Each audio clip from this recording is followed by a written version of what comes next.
Our residents have reason to feel this good, or at least the elites here. Just think about how this mission-focused city has methodically worked through a to-do list since 2017. First and foremost on the mission was erasing my gruesome political past from the history books. I ran George Bush's re-election campaign in Oklahoma in 2004 and wrote editorials promoting him, and the sick genocidal campaign in Iraq as late as December 2008 in the Oklahoman, even though everyone at that point knew what was up.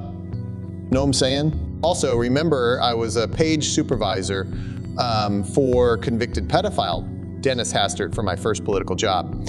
That means I was facilitating the comings and goings of handsome young men to his office. To think no one talks about this, especially back when the cancel culture stuff was so white hot, is really amazing and took a lot of work, but we did it. Also, the fact I wrote a bill to drug test welfare recipients when I was in the Senate, and another one to benefit payday loan companies that was so highness, goofball, Mary, fallen, vetoed. But out the memory hole all that went to allow me to do all this work on behalf of predatory outside interest wandering capital folks and my friends at my fake job, Hall Capital, where I make over $250,000 a year to do next to nothing. My position at Hall Capital played a huge part in the obliteration of the largest senior living facility in the big league city. Fountains at Canterbury, on behalf of Hall's good friends Welltower Capital, an investment firm friend of the company out of Ohio that wanted that property and my silence on the matter on behalf of the masters of the universe, AKA Wandering Capital, got the job done, and soon there will be fancy condos on those grounds.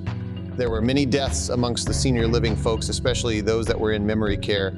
In fact, 2 died the first week. They were kicked out, but it was all worth it, just like the war in Iraq was. I mean, just look at me. I am amazing. In 2017, our voters approved nearly $1 billion for core infrastructure. That same election, our voters approved the permanent funding for the hiring of over 120 new police officers. That was a very important move for my cowardly careerism, recall in 2009. I helped T, which I am a derivative of Mick Cornett, to battle with the cops because they did not support MAPS 3. I helped him get the fake news out that the cops were not supporting MAPS 3 because they did not get a pay raise that last cycle. That was very far from the truth. But that is what I helped make people think. So I really needed to mend that relationship so there won't be any trouble from those guys, and they completely fell for it. Even endorsing me in my second run for Grand Wizard of the City, mayor of the city, in 2019.